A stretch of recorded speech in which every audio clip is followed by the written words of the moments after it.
Hi, welcome back.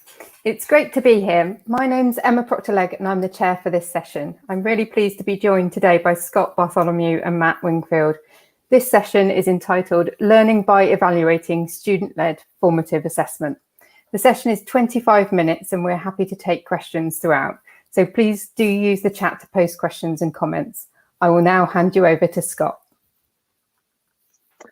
Welcome, everyone. It's good to be joining you. I'm joining you from Utah, the United States of America, so just across the pond, but I'm very honored to be here.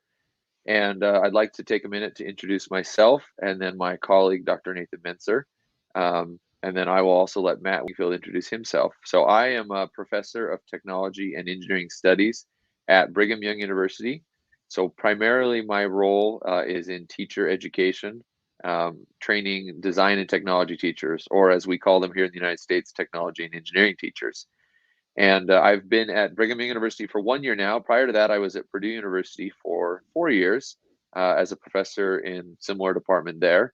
And before that, I was actually a middle school teacher teaching design and technology classes for 3 years, and also taught high school as well. So my background is really in education and teaching. And that's where my passion lies, is in working with teachers and in classrooms. I want to introduce Dr. Nathan Mentzer as well. He's unable to join us this morning, but he is a professor of technology and engineering education at Purdue University. He works in teacher training. Dr. Mentzer is heavily involved in research and graduate student advisement. He has been a professor for more than 10 years at Purdue University. And his background also lies in education, in that he was a high school teacher before he became a professor at Purdue University. And so both of us have that K-12 background and experience, and that very much shapes everything that we do.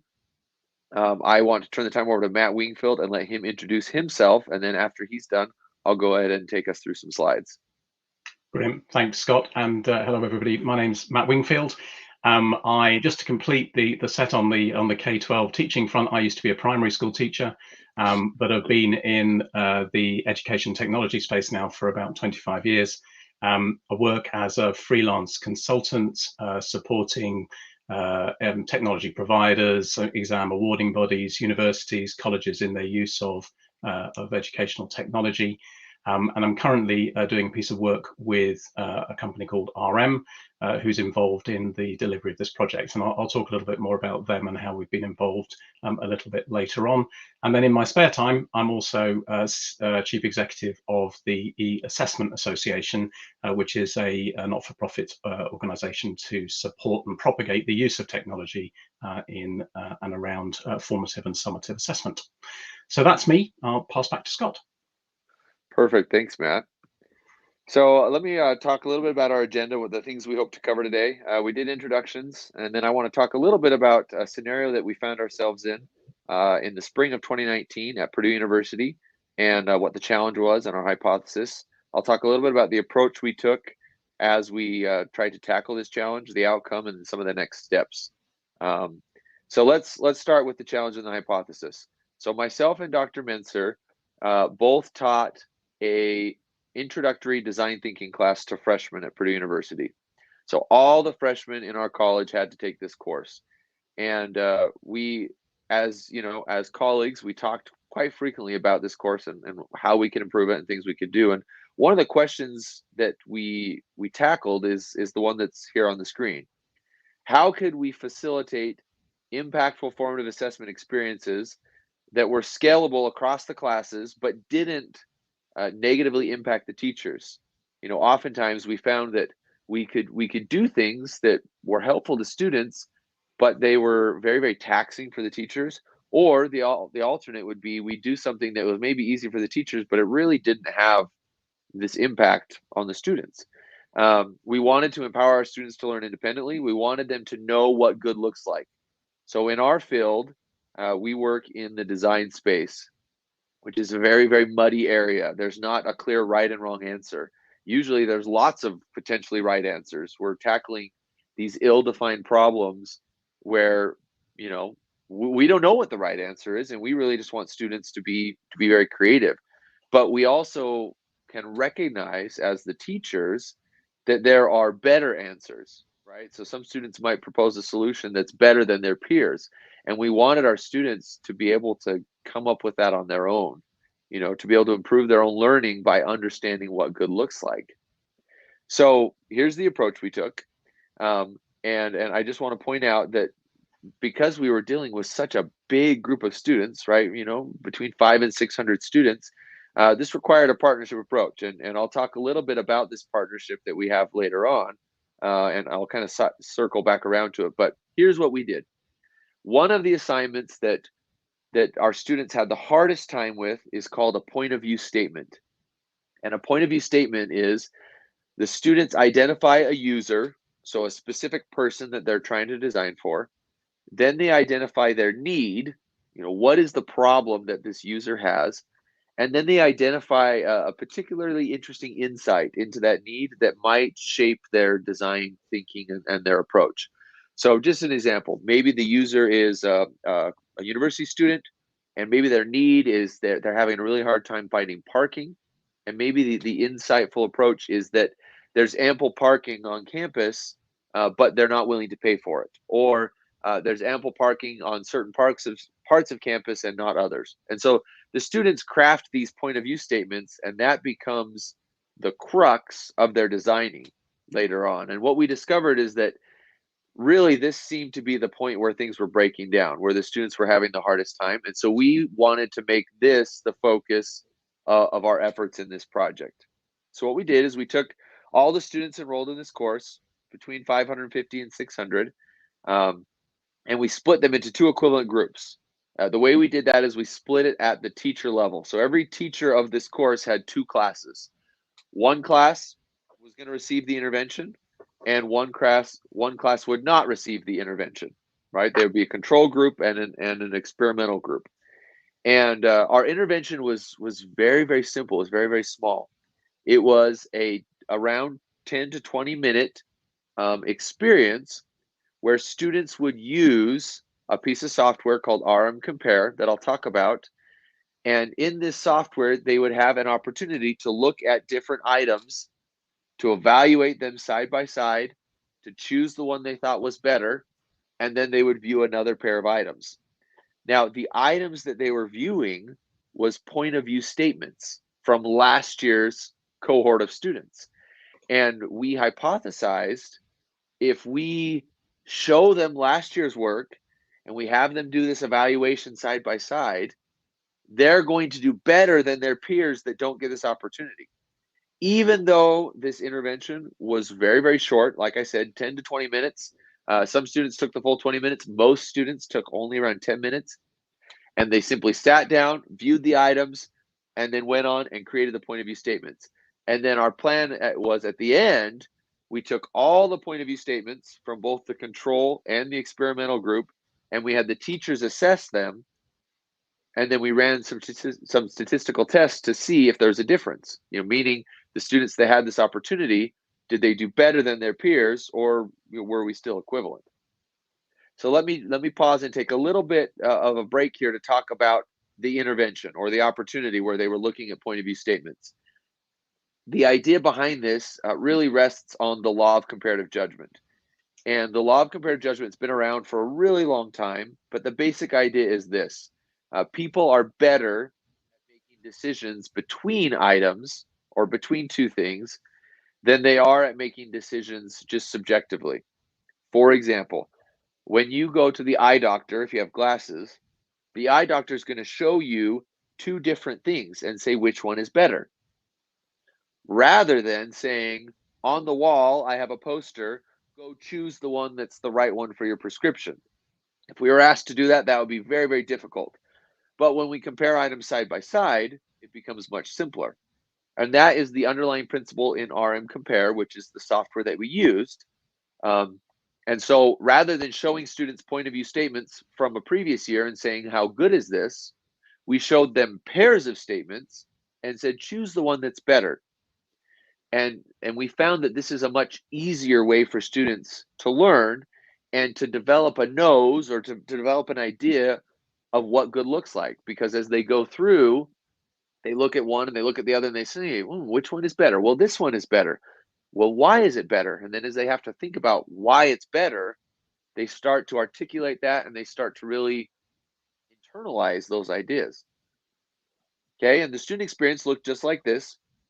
Okay, all they did was they saw two POV statements side by side. They would read them both and they would say, okay, which one's better, A or B? We also prompted them and asked them to provide some sort of comment or rationale. Why did you choose A over B or B over A? What was it that made this thing stick out to you? And that was intentional because we wanted the students to articulate why they were choosing one item over another. Okay. Once again, very, very short. We're talking 10 minutes of time. But that was a key part of this experience. So what did we find? We had the control group students do class as normal. The experimental group students did class as normal with a very small 10-minute intervention. Here's what we found. Statistically speaking, and then we'll talk practicalities after that, there was a significant difference between the learning by evaluating, which is the term that we've kind of coined around this experience. There's a significant difference between the learning by evaluating students and the control group. Okay, and you can see the stats there, the t-test. 7 of the top 10 students, okay, were from the group that had this experience where they got to look at items side by side, the learning by evaluating experience. 7 of the top 10 were from that group. Also, some might say, well, there's a statistical difference, but what's the practical difference? Practically speaking, you can see I've got Cohen's D there, which is, a term of practical significance, but 2/3 of the control group that didn't have the intervention were below the average person from the RM compare group, those that had this opportunity to evaluate. So you can see that there's some practical significance there as far as boosting student achievement and helping them to do better. Okay, so we were really excited about this, and something as simple as 10 minutes of time had a significant impact on our students statistically and practically. And so then we said, okay, well, what's next? Well, what are the next steps? So the next steps were we've started implementing this in our classes at Purdue. It's become part of the standard course experience. Students have this, but then we also wanted to take it and make it bigger. So we applied to the National Science Foundation, and we applied for what's called the Discovery Research K-12 grant. And this grant was to do a 3-year study of taking this very small intervention and putting it into schools in DeKalb County School District, which is located in Atlanta, Georgia. One of the biggest school districts in Georgia, very, very large district. And we wanted to explore what if we take this approach and we use this with high school students, grade 9, 14-year-old students, and what's going to happen? Could this be really big? We received the grant for $1.5 million, which will allow us to involve a lot of students across a lot of schools and to collect a whole bunch of data to now see what are the potential possibilities for putting this widespread into a school district, into classroom schools across a county, and then hopefully, moving outward into a state and region, and then nationally to see what the opportunities are. I'm going to turn the time over to Matt to talk a little bit about this slide here, which is another aspect of this experience and this software. This wasn't something that we used in this study, but this is something that we're dabbling with as we experiment down in DeKalb County. So Matt, I'll pass the baton over to you. Thanks, Scott. Yeah, one of the challenges, of course, in taking this into the wild, if you like, and into a non-research scenario, is being able to understand, without having a control group of students who don't experience from it, what the impact is, and which of the students are fine and have got this concept through this learning intervention, and those who haven't and thus might need a little bit extra support. And one of the nice things that the software does in the background is it monitors statistically how the students are interacting with their comparisons and the judgments that they're making as they're choosing, in Scott's case, the better point of view statements. And it maps that out graphically for the teacher, which is what you can see on the screen here, so that you can understand which students are are sort of in kilter and get the concepts that they've been trying to get their heads around, and those that don't. And the student that you can see, so the blue dots are the students, and most of the students are gathered in that sort of white band from 0.05 to 1.5, and that's the consensus group. And all of those students are pretty much in agreement with each other and understand the concept that they're studying. The student that's shown in the blue band is slightly different, and what the system's doing is statistically calling that student out and saying to the teacher, you might want to spend a bit of time with them just to make sure they understand what's going on. Because, as I was saying, you can't have a control group in a normal circumstance when you're teaching. This is a way that the software additionally helps you to understand which students get the problem and which need a little more help to get their head around what good looks like in this context. I think the other thing that's just worth briefly touching on at this point is that also in a normal sort of classroom scenario, it may be more difficult to show students just good pieces of work. In Scott's first experiment that he just talked about, they used good point of view statements as the exemplar work that they showed the students to help them understand what good looks like. But he then ran another project the following year where they used a mixture of good, indifferent and not so good pieces of work. And Scott, you found exactly the same effect, didn't you? That there was still a significant positive impact on the attainment of those students who were exposed to those scripts in this particular way as well. Yeah, so what we found is that students that have the opportunity to go through this learning by evaluating, it becomes the chance for them to really internalize not only what good looks like, but also what we found is also the assignment itself. You know, sometimes students, as teachers, we give students an assignment, but they really have a hard time getting their head around, well, what is it that the teacher is wanting me to do? What are they kind of expecting, right? The students don't know where the bar is set, and this opportunity to compare items side by side helps them to start to internally establish, like, okay, well, this is where the bar is set, and this is kind of what we're expecting, and this is what my teacher is hoping to get from me. And so, yeah, that's one of the great things that we found, is this opportunity for students to take it and really be able to, internalize that and understand it. So, yeah, fantastic. Thank you. Can we move on to the next slide, please? And then the next one again as well.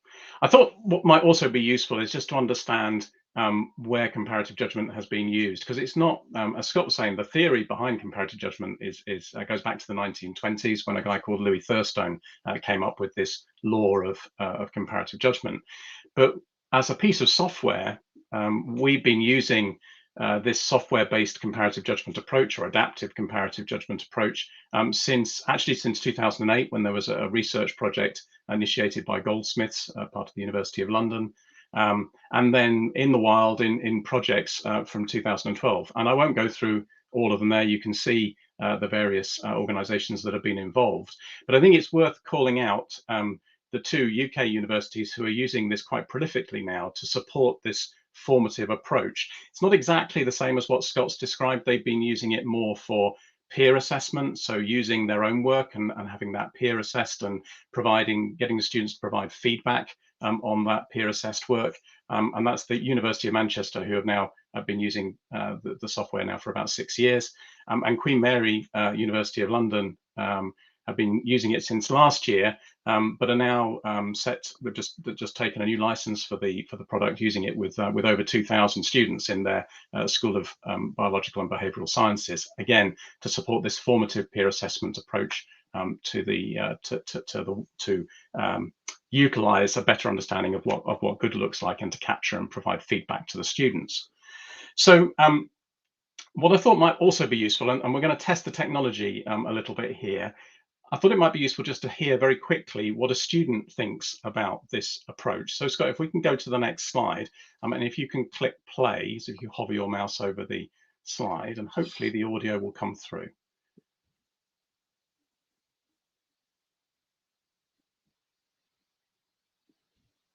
And it's not going to, so never mind. Thank you, Scott. I apologize, Matt. Sorry. It's all right. We should have tested it. We'll share the link to that video so that you can get some insight. So this particular student was from the University of Edinburgh, where they were using this comparative judgment approach in order to facilitate this formative peer review and feedback type approach. And one of the comments that Brianna, the student, makes is how it gave her such clear insight into what her tutors wanted her to do. So this sort of goes back to what Scott was saying earlier on about how the approach helps them to understand what they need to do, not only what good looks like, but what's expected of them in the particular context that they have, that they're being faced with.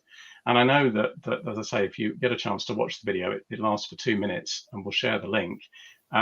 It's really insightful to understand what Brianna's saying around that, because it's clearly quite revelational for her as a student at the university. And she makes the comment, she's a final year student, that she wished she'd had that experience earlier in her degree, because then she'd have known how to write better essays and how to write better pieces of work.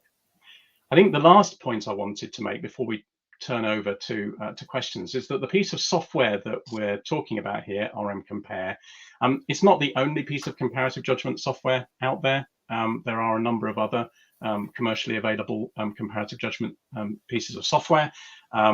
There are some that have come from universities. So the University of Antwerp, through a research project, developed a piece of comparative judgment software, which it's now made commercially available to anyone who wants to use it. The University of British Columbia in Canada likewise has created another piece of software. So it's worth just mentioning that there are other bits of software there as well. And Scott, I don't know whether you had any thoughts on why you chose to use RM Compare, because that might be something that people would be interested in hearing about. Yeah, that's a great question, and I've used all of them, and they all function great as far as engaging students.